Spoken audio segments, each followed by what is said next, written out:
My mom, unfortunately, the way that she grew up, she experienced a lot of abuse, and she did tell me about it when I was very young, and so it made me grow up wanting to avenge my mom, essentially. I remember being a little boy and just feeling like helpless and just waiting until I became a man to where I can go out and I can hunt evil. So I volunteered as a 19 Delta, which is a cavalry scout in the U.S. Army, and I did a deployment to Iraq in 2005. I was there for a year.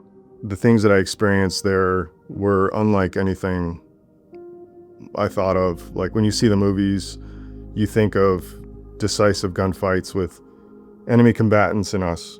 You don't see driving around waiting to get blown up by some mysterious, elusive enemy that comes and goes as it pleases.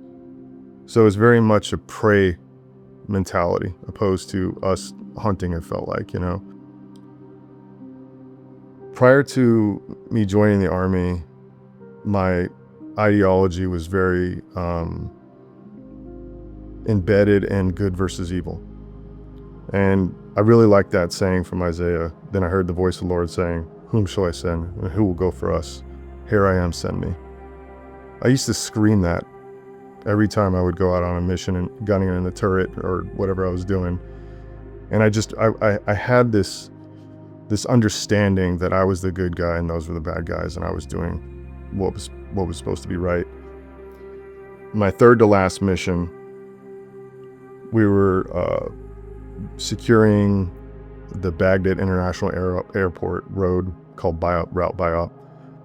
There was we were going to be in 2 Bradley fighting vehicles. Those were like smaller versions of tanks, and I was going to be a gunner. And there was another vehicle that was our sister track that was going to be out there, and our job was to go drive in the middle of the desert, set an up overwatch position, and just cover that area, make sure there's no insurgents putting bombs on the side of the road. It's about 8 in the morning in Baghdad, a low traffic day. As I'm set up, I'm watching them drive, and I'm scanning my sector and looking for, dead space and threats, and doing my range card and doing everything I need to do as a gunner. I hear an explosion. We've been blown up a bunch of times. We heard a lot of IEDs, but one that loud, you can feel it as it echoed and burst through the air. You could feel it in your chest. You look over and I can see this dark smoke cloud billow up in the air. And I didn't think anyone survived it, but we heard on the radio a 9-line go out. That's a medevac request. And I plugged my helmet in. At times you have plug in your helmet CVC and unplug it, and I plugged it in to hear what was going on. And I heard this soldier screaming because he was burning alive inside the vehicle. And I remember he was on the squadronette, so we were trying to call in this medevac, and we could hear his screams over it. It was so bad I unplugged it.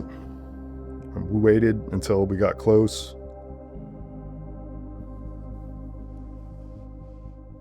The ramp dropped. Vehicle's on fire.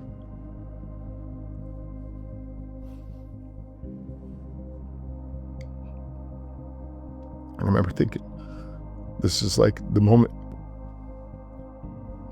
This is where heroes are made.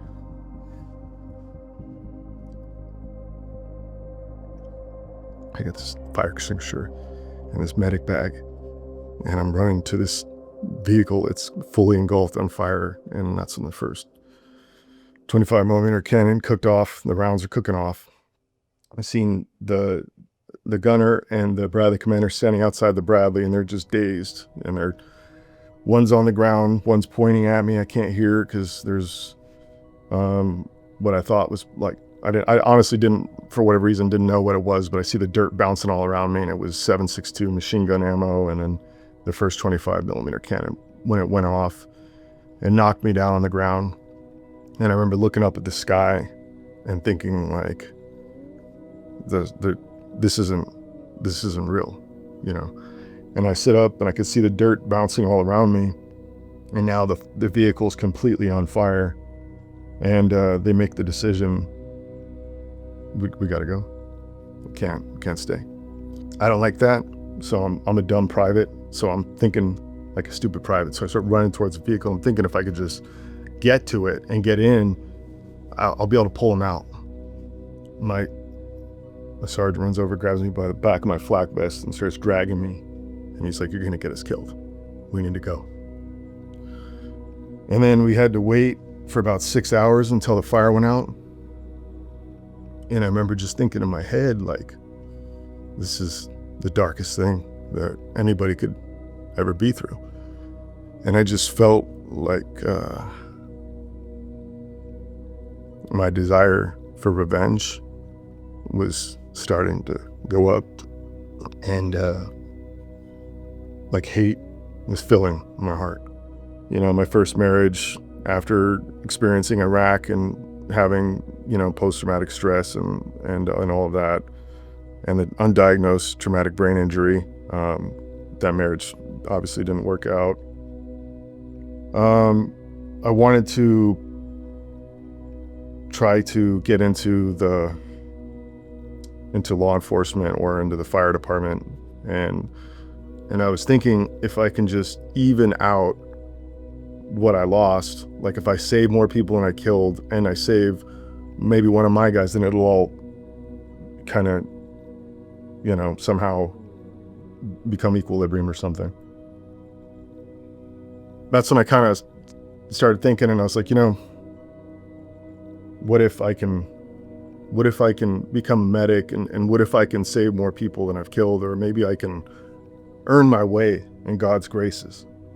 And we call it feeding the dragon. You know, it's like I'm able to keep feeding this dragon, you know, to keep chasing this adrenaline, chasing the dragon.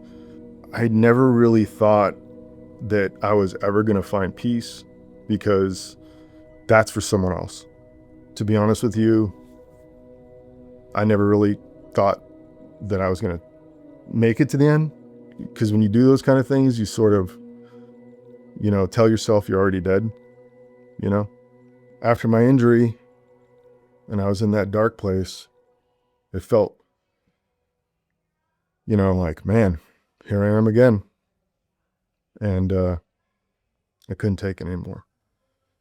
Waiting for my surgery, and it's going to happen in the week, and I get a phone call, and they said they canceled it. And I remember being alone and on the living room floor by myself, and hearing that news and knowing that I'm going to have to be in pain, it just, man, that was unbearable. That's the funny thing is, like, I'm never taught to surrender. Never, ever. Never.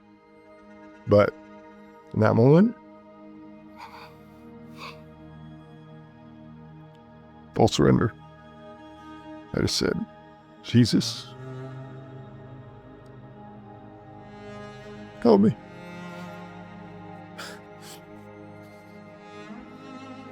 And then I thought about the people that did this to me. And then I thought about what happens when they go. And I thought about God's judgment. And I thought about me and what I've done in my life. But I thought about the guys, and I thought about, man, I really hope that they don't have to experience this. What an odd thing for me to think in that moment, because I'm so used to vengeance, right? But the opposite. I thought, like, forgive them. You know? I asked God to forgive them. I forgive. I really forgave them.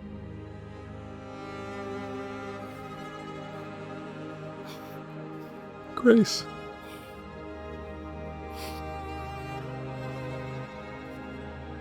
It was like warm love pouring down over me.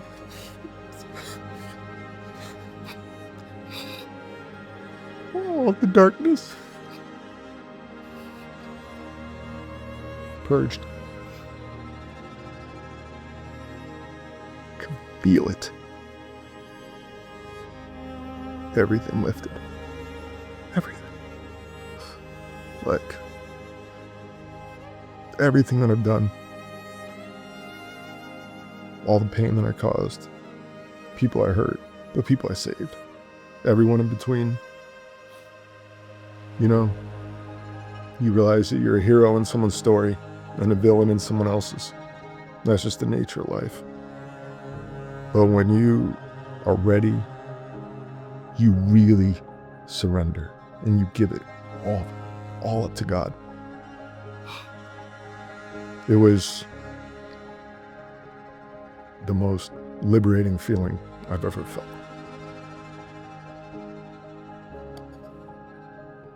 My day came, and I was liberated.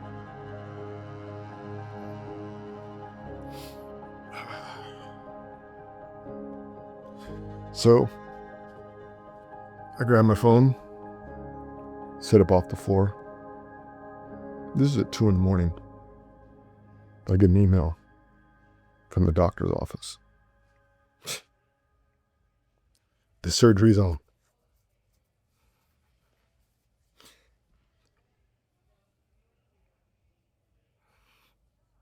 The pain is over. As I'm healing, this peace comes over me. And I start to view the world differently. Forgiving was the last thing that I needed to do. When you forgive, you know, in every way, I'm talking about like people I've been to war with and been in gunfights with that are maybe even still alive, you know. When you forgive that, you are given grace.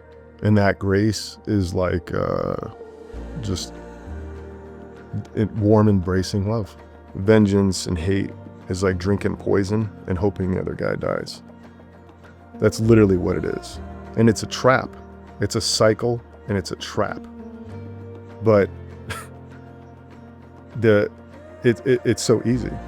You know, you go into church and you hear like you really truly have to let go and forgive.